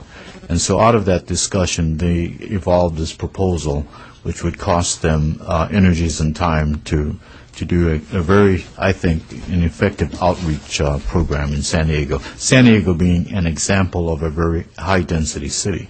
So this would be a replication in other high-density cities. Exactly. Finding other organizations.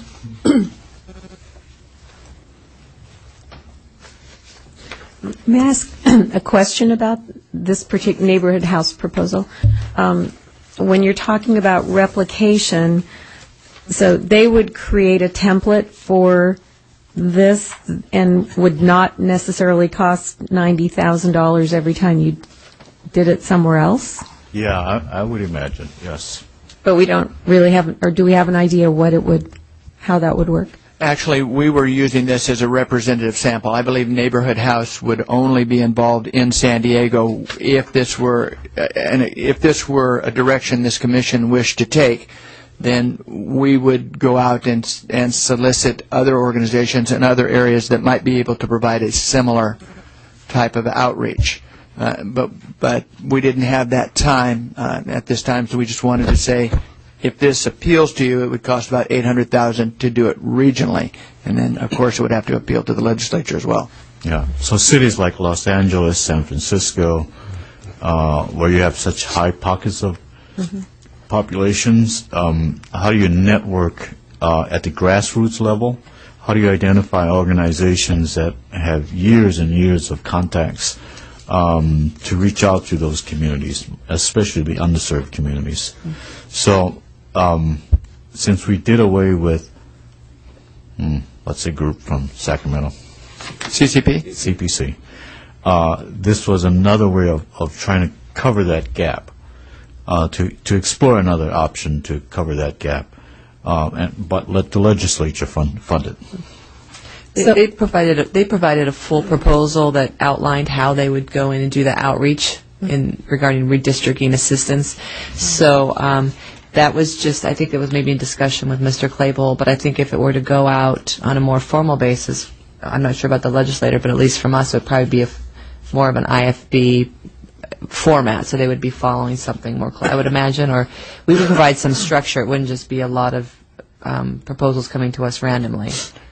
Exactly. We would make in terms, it would probably be similar to just a request for information from these organizations, and then you would consider them as a commission individually. Or, similarly, the legislature may choose to do that themselves, but we would negotiate it.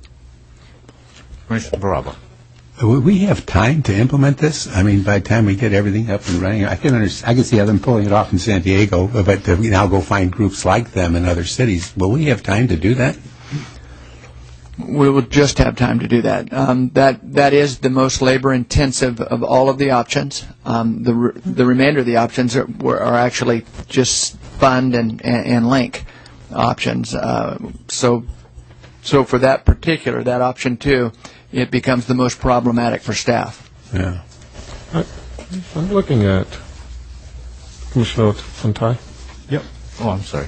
I'm looking at this, and in principle, I see how it works in San Diego. I'm just curious in terms of duplicating this effort, and as was mentioned before, Los Angeles and the Bay Area and some of the other cities. We recently opened our Redistricting Assistance Center in the USC Village area. I'm wondering if this can sort of tie in with what we're doing there and have our partners is the idea having a place where our partners that are currently engaged in some outreach efforts to have a stationary place or a centralized location or facility to operate from, and if that is indeed the case, how would this tie into some of the equipment that we currently have that's funded by the Irvine Foundation, not including this extra request, but what's currently in existence? And I'm just, in my mind, trying to figure out how the two concepts fit together in locations, urban areas that currently do not have something like they have in San Diego, which is an established neighborhood house. I don't know. Dan, what's your thought on that? We'd have to go out and ask. I mean, the straight answer is I don't know. I don't know how. I would think we would go to these organizations and say, what kind of linkage can we provide to this, or do you really need to create your own regional centers, similar to, I believe, the proposal for Neighborhood House, where they would almost be just an adjunct to the regional center or the regional site that's being maintained by the Irvine Foundation in downtown San Diego. This would actually go out into other sites where it would be more accessible to those individuals who don't have access to the regional center. But again, it's for that particular approach. Neighborhood House had an excellent presentation, and we're an extraordinary group of people doing great work there.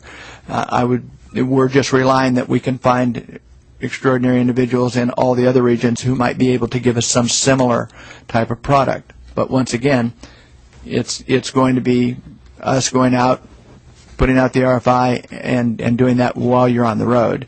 We just wanted to make sure we presented it as an option, and if it had appeal, then we'd figure out a way to make it happen. Commissioner DiGiulio. So what you need from us at this point is these are some of the options that staff has put together that we've discussed in prior meetings. So what you need from us is a recommendation to the full commission to approve these as examples to the legislature of what they could fund if they chose to, and then based on their decision, it would come back to us to implement that. One step further, I think it would be helpful if this advisory committee could select those options which make the most sense to this commission, and we would send it to the legislature as these are the things that make the most sense to us with the structure that we have to help you coordinate. As the advisory committee, we have the authority to make that decision without it going to the full commission.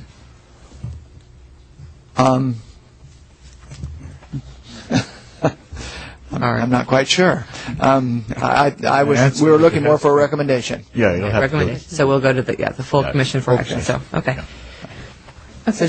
Go ahead, Ms. Commissioner Raya. Question.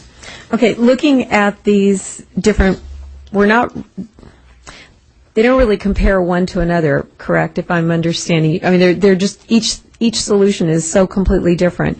So obviously, the first thing I always look at is how much is it going to cost? Sure. But then looking at that again, the costs don't really compare because Neighborhood House $90,000 is only for San Diego.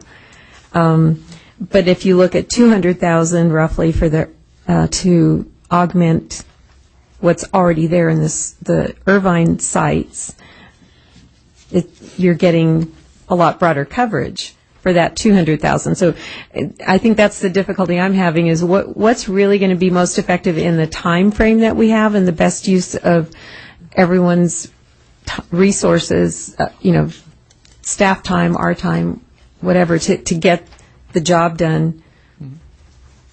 And it seems to me like augmenting what's already started, whether it's this way or something. Well, could we put maybe as an advisory committee, we should make even though these are, I think it's important that we give all the options that are available to the legislators for them to consider. I think maybe it would be an opportunity for us to put some of our recommendations as to what we feel is most practical, or you get the most bang for your buck. I mean, maybe we could do that in terms of, I don't know if we want to prioritize, but I do think it's important to give them options so they know what's available, and then they can make those decisions. But that's kind of a thought I have. Commissioner Yao. On option one, since 3 of the 6 sites that's been proposed has been in operation for a few months, do we have any feedback as to how heavily they use? I know personally I intend to go out to San Bernardino from my home and spend a day there, and it just seems like it'll probably take that kind of effort to get involved with by going to a site and getting familiar with the process. I just don't know how many people are interested in putting aside that block of time, and I'm curious as to the 3 sites that's been in full operation for the last few months, whether they have had a good turnout or not. And we don't have that information. We know that there has been activity, and if you speak with our line drawer, who is also involved with that, Karen is excited with the turnout that they've received so far. But I don't know what that level of activity is. Commissioner Forbes. Yes, just one question I would have is that this is a couple of these we talk about for 5 months funding. April 15th to August 15th is 4 months. And so I don't know how that was going to affect the cost. So if we're going to get actual costs, maybe it cuts and maybe it doesn't, but I think we need to know that. And I do express, I concur with Commissioner Baraba that I don't know that we can in a meaningful way go out and get other groups and say, can you do this? And now it's July, but before the process gets done, and I'm not sure we get anything useful out of them, frankly. Mm-hmm. Yeah. Commissioner Aguirre. Yeah, regarding Commissioner Forbes' first comment regarding the 4 months, not 5 months, is what would be the turnaround time with the legislature if we were to go to them early next week? I mean, given our experience, but this could be descending to 3 months or 2 months. I mean, this was. I don't know, and I think the reason it says 5 months there is when we first started thinking about this, we had 5 months, and now we're proposing it, and now we have 4 months. This is the turnaround. This is an important item to our legislative contacts, but they have bigger items on their plate that they're dealing with, and so I can't even begin to tell you what the turnaround time will be for the funding. I can only say that this will meet our requirement to have coordinated with the legislature. So Commissioner Dye. Yeah, if I were a member of the state legislature right now and I looked at these options and I saw that one was free, I think it would be a really easy decision for me. Especially the tools that are cited, and it doesn't even include Google Maps, are extremely good from what we've seen. So I don't know that we need to belabor this. I mean, I agree with Commissioner DiGiulio. Let's present the options to the legislature and let them make their choice. But as Mr. Claypool pointed out, they have much bigger fish to fry right now. That makes sense. We'll just give it to them and let them choose. Okay. It's up to them. I will do that. I will forward it on, and I will keep you posted as to their response. That we want all of them. Yes, sir.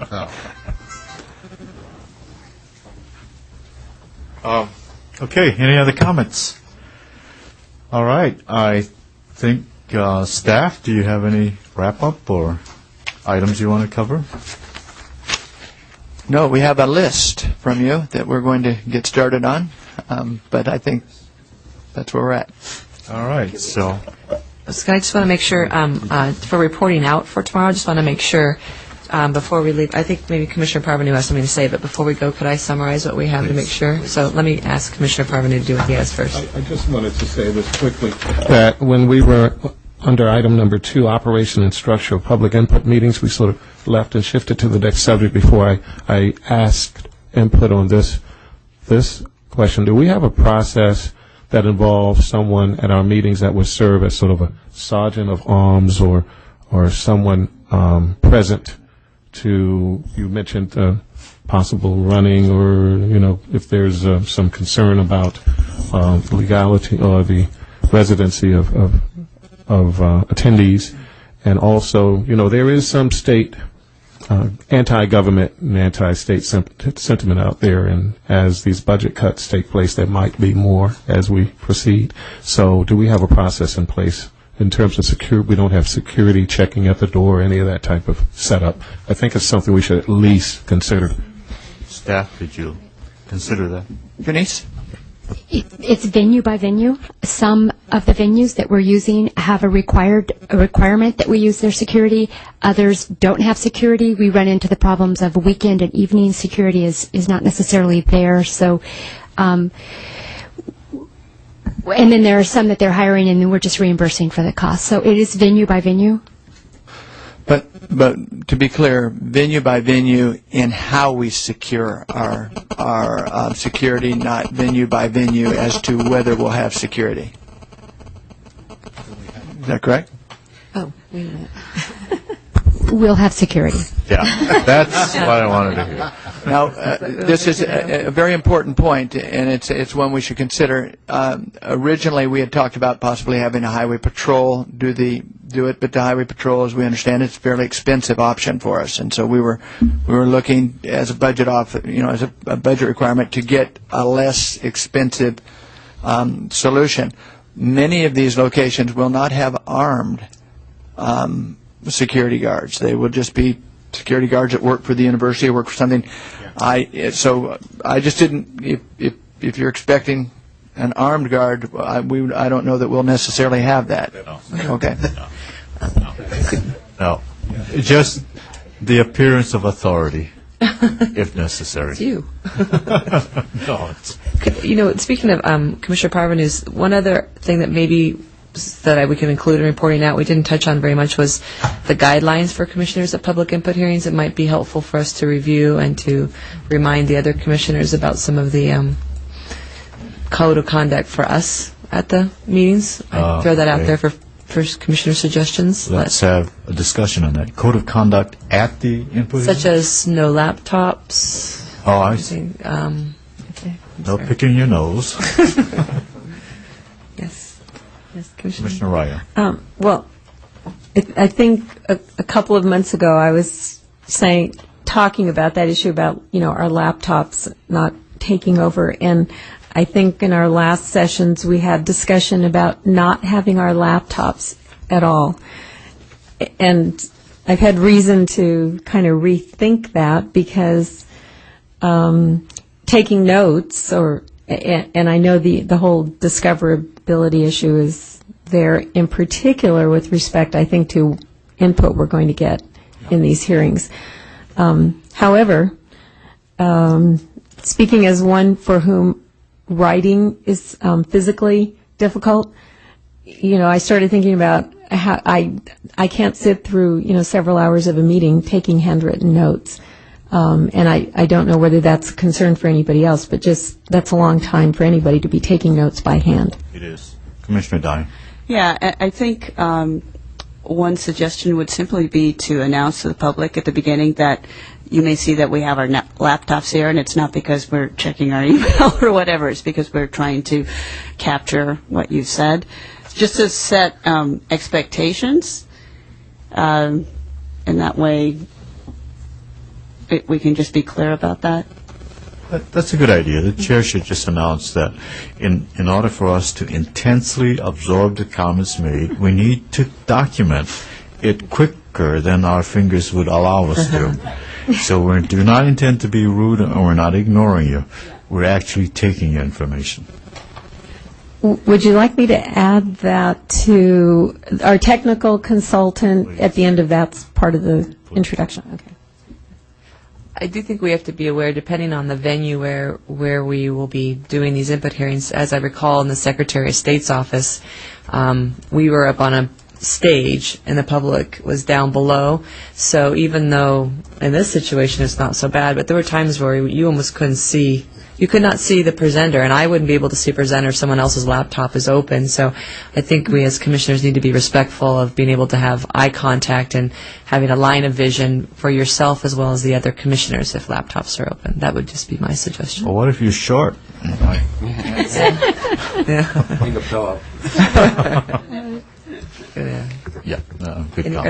there anything else that we feel is necessary? Just a comment on that actually, technically the chair is going to be running the meeting and will probably have perhaps the most communication with the public. And because he is kind of representing the commission in that relationship, that perhaps the chair could be one to put his laptop away and kind of put that face of active listening, so to speak. Yeah. It's probably hard to take notes. I'm going to be a guinea pig. I'll have to look to the left and right of you. Okay. Commissioner Yao. I would welcome a word or two in terms of the dress code, because most of these meetings are in the late evening on the weekends. Do we still want to come in business suits and so on? That's a good point. Dress does make an impression. Do you want to look Formal or informal? Business casual? No ties, no ties. I'm definitely going to wear my aloha shirt. Okay. Did you have anything else? Any other comments? Yeah, I was just going to say, with regards to active listening, I think that we need to be cautious, even though we need to show that we're listening to be neutral, because we are going to hear probably differing, testimony, and we don't want to appear to be taking sides.